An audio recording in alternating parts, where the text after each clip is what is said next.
People don't think you're tired. You show up. You answer messages, you finish what you start. From the outside, you look fine. And maybe that's the problem. Because this isn't the kind of exhaustion that makes you collapse.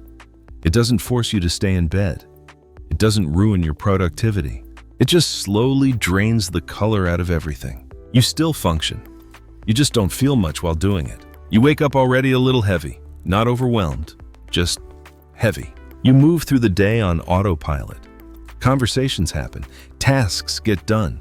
You even laugh when you're supposed to. But somewhere underneath all of it, there's a quiet question you never fully ask. Why does everything feel harder than it should? And the strange part is, you don't feel like you have the right to complain. Nothing is dramatically wrong. You're not in crisis. You're not failing. So you tell yourself to be grateful, to push through, to stop overthinking. And you do. That's what makes this kind of exhaustion invisible. It hides inside competence. It survives behind responsibility. It blends in with ambition. No one notices it because you never stop performing stability. But just because you can keep going doesn't mean you're not running on empty. And just because no one else sees it doesn't mean it isn't quietly shaping your entire life. The most dangerous exhaustion is the one that lets you keep functioning. This kind of exhaustion doesn't scream. It whispers. It doesn't say, "I can't do this anymore." It says, "I guess I'll just keep going." And that's why it's so easy to ignore. You tell yourself you're just busy, just stressed, just going through a phase. But deep down, you know this feels different. It's not the pressure of too much work.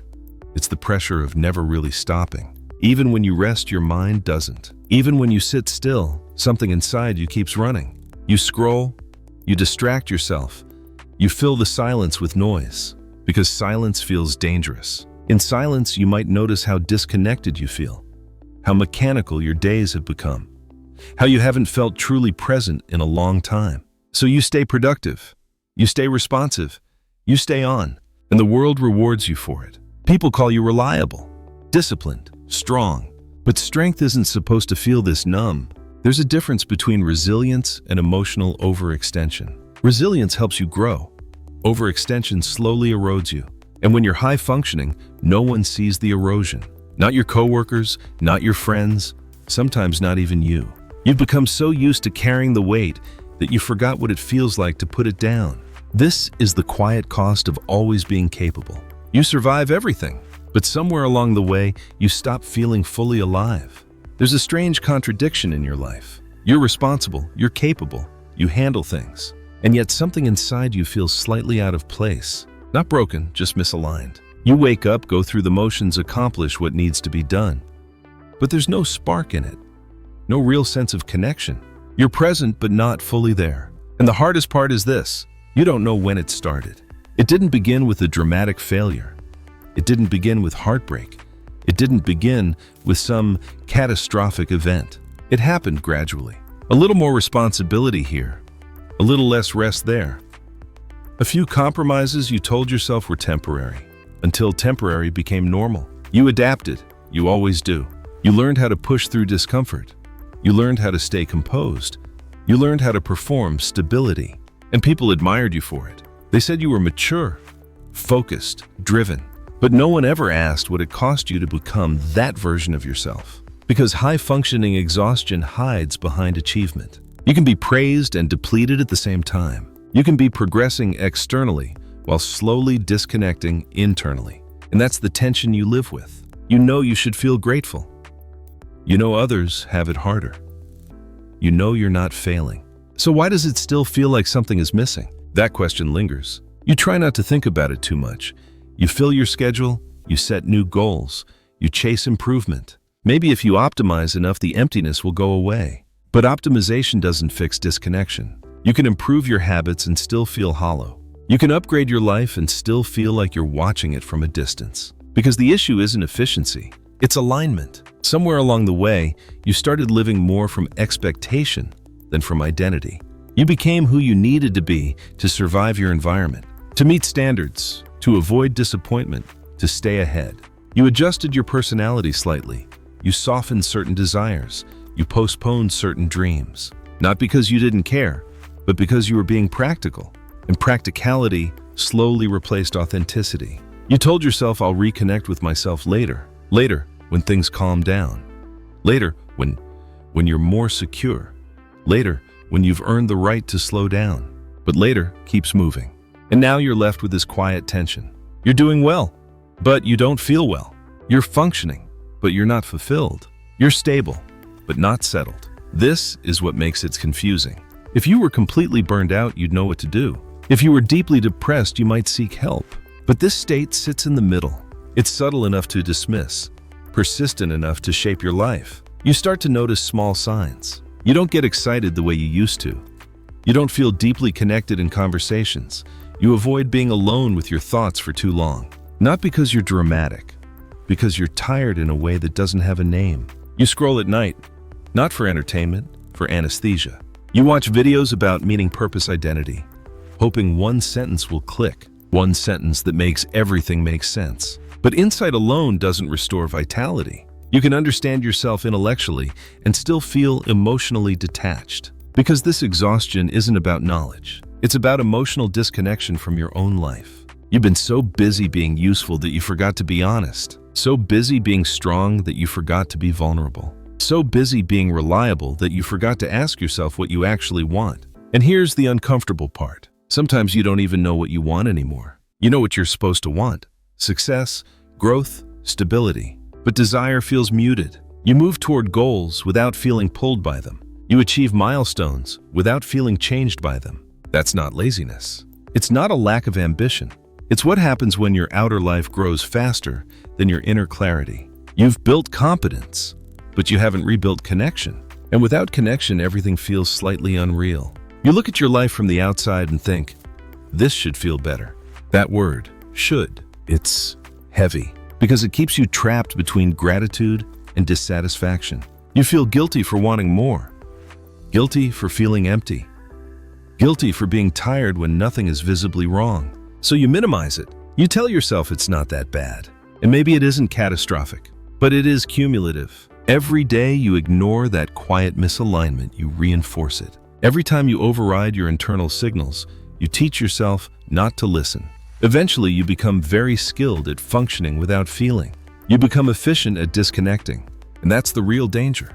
Not that you'll collapse, but that you'll adapt so well to this muted version of yourself that you forget there was ever another way to feel. You forget what it was like to feel genuinely present, genuinely curious, genuinely alive.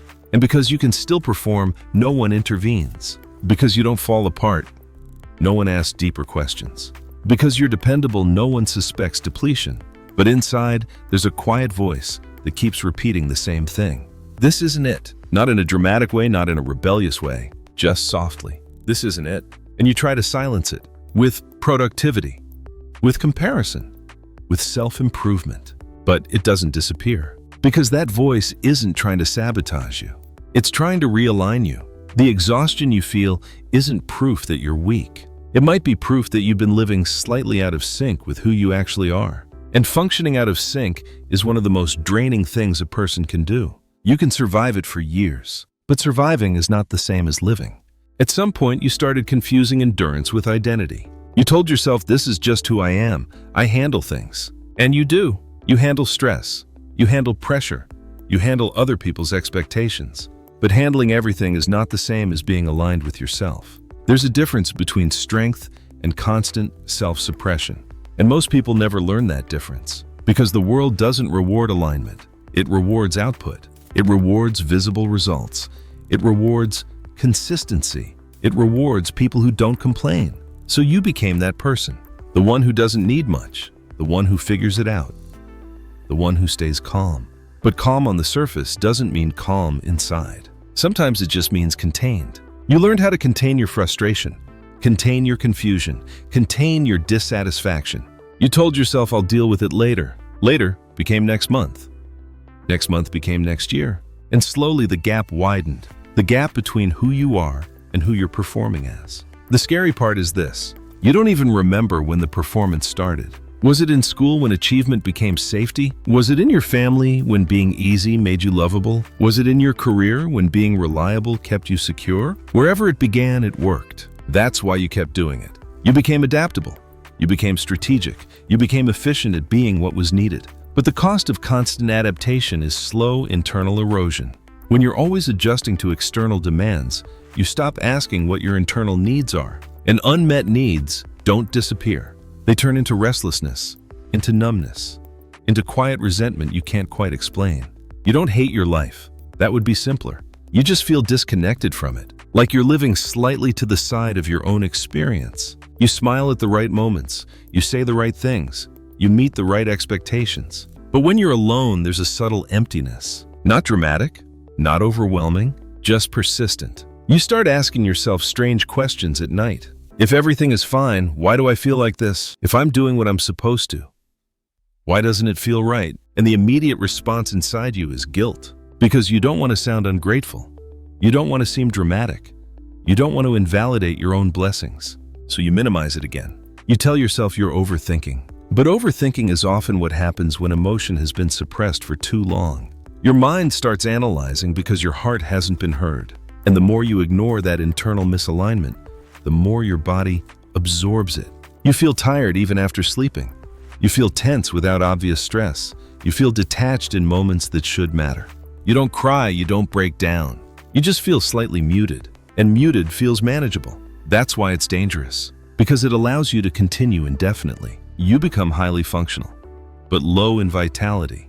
Highly productive, but emotionally undernourished. You can hold conversations, but you don't feel deeply engaged. You can achieve goals, but you don't feel deeply moved. It's like watching your own life through a thin layer of glass. You're there, but not fully in it. And here's something most people never admit. Sometimes you stay busy because busyness prevents you from confronting this. If you slow down, the questions get louder. If you pause, the emptiness becomes harder to ignore. So you schedule more, work more, consume more information. Self-improvement becomes a coping mechanism. You optimize your routine. You track your habits. You refine your goals. But optimization doesn't answer the deeper question. Am I living in a way that feels true to me? That question is uncomfortable because it threatens stability. If the answer is no, then something has to change. And change feels risky. So instead of asking it directly, you keep functioning. You convince yourself that this is adulthood, that everyone feels this way, that this is just how life is. And maybe to some extent that's true. But chronic quiet exhaustion is not a requirement for maturity. It's often a sign of misalignment that's been normalized. You've normalized being tired, normalized being slightly disconnected, normalized living without deep presence. And when something is normalized, it becomes invisible. You stop questioning it. You just adapt around it. But your nervous system still keeps score. Every time you override your own needs, your body registers it. Every time you silence your discomfort, your mind stores it. And over time, the weight accumulates. Not enough to collapse you, just enough to dull you. You become someone who survives efficiently, but survival was never supposed to be the goal. You weren't meant to just endure your life. You were meant to inhabit it. And inhabiting your life requires more than competence. It requires honesty. Honesty about what drains you. Honesty about what no longer fits. Honesty about what you've outgrown. But honesty can feel destabilizing, because once you see the misalignment, you can't unsee it. And then you're faced with a choice. Keep functioning the way you always have, or slowly begin the process of realigning your life with who you actually are. That process doesn't start with quitting everything. It doesn't start with dramatic decisions. It starts with awareness. The awareness that your exhaustion isn't random. It isn't weakness. It might be a signal that something in your life is being maintained through effort, not authenticity. And effort without authenticity is one of the fastest ways to feel quietly drained. You don't need to destroy your life, but you might need to examine it. Not from the outside, where everything looks stable, but from the inside, where something has felt slightly off for a long time. Here's the part most people skip. They analyze the exhaustion. They intellectualize the misalignment. They understand the pattern. And then they go right back to functioning the same way, because insight feels productive. But insight alone doesn't change how you live. You don't need another explanation. You don't need another framework. You need permission. Permission to admit that you're tired, even if no one else sees it. Permission to say, this doesn't feel right anymore, without immediately shaming yourself for it. The first shift isn't external. It's internal honesty, not dramatic honesty, not destructive honesty, quiet honesty. The kind where you sit with yourself and ask, what am I maintaining that no longer feels true? Maybe it's a role. Maybe it's a pace. Maybe it's an identity you built to survive a previous version of your life. And maybe that version of you did exactly what it needed to do. But you're not there anymore. The problem isn't that you're weak. It's that you've outgrown something and you're still trying to perform it. That performance is exhausting. You don't have to quit your job tomorrow. You don't have to burn your life down. But you might need to start making micro adjustments. Small moments where you don't override your feelings. Small boundaries where you don't automatically say yes. Small pauses where you check in with yourself before responding to the world. Alignment isn't loud. It's subtle. It's choosing honesty over image, presence over performance, depth over constant motion. And it starts with something simple. Stop pretending you're not tired. Not to the world, to yourself. Because the moment you stop denying your quiet exhaustion, it stops controlling you from the shadows. It becomes something you can work with, something you can understand, something you can slowly realign around. You're not broken. You're not failing at life. You've just been strong for too long without being seen. And maybe the next step isn't pushing harder. Maybe it's finally allowing yourself to feel what you've been carrying, so you can decide what's actually worth continuing to carry. Once you admit you're tired, something shifts. Not externally, internally. You stop fighting your own signals. And when you stop fighting them, you can finally start listening. Because exhaustion is rarely random. It's often specific. It shows up in certain rooms, around certain people, inside certain routines. Pay attention to where your energy drops. Not dramatically, subtly. Where do you feel slightly smaller than you actually are? Where do you feel like you're performing instead of participating? Those are clues. Your exhaustion isn't asking you to escape your life. It's asking you to examine it. There's a difference. Escaping is reactive. Examining is conscious. When you examine your life honestly, you may notice something uncomfortable. Some of the things draining you aren't even bad. They're just not yours anymore. Goals you inherited. Expectations you absorbed. Standards you never questioned. At some point, you internalized an image of who you should be. Productive, composed, resilient, always improving. And you became very good at embodying that image. But identity built around performance will always demand maintenance. It has to be upheld, reinforced, protected. And maintaining an image is exhausting, especially when the image no longer fits who you're becoming. This is why your exhaustion feels confusing. You're not failing, you're not collapsing. You're evolving, but you haven't updated your life to match that evolution. You're still operating from an old blueprint, an old version of yourself that needed to prove something, needed to survive something, needed to earn something. And maybe you did. Maybe you proved yourself.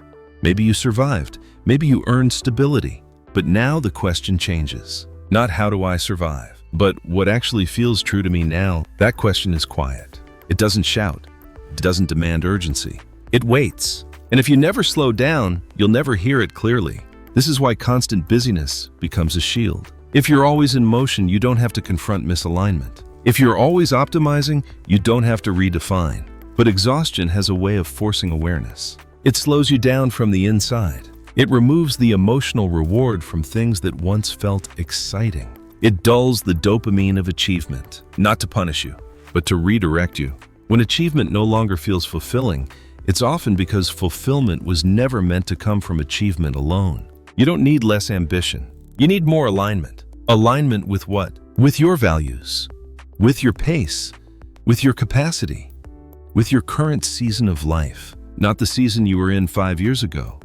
Not the version of you that needed external validation. The version of you that exists now. And that version might want different things. Maybe slower growth, maybe deeper connection, maybe fewer obligations, maybe more meaning in smaller moments. But if you never check in, you'll keep chasing outdated goals with current exhaustion. That's why awareness is the beginning of energy recovery. Not rest alone. You can take a vacation and still feel drained if you return to the same misalignment. Real recovery isn't just physical rest. It's structural honesty. It's asking, what am I continuing out of habit, not truth? That question can feel destabilizing because habits create predictability, and predictability feels safe, even when it's slowly draining you.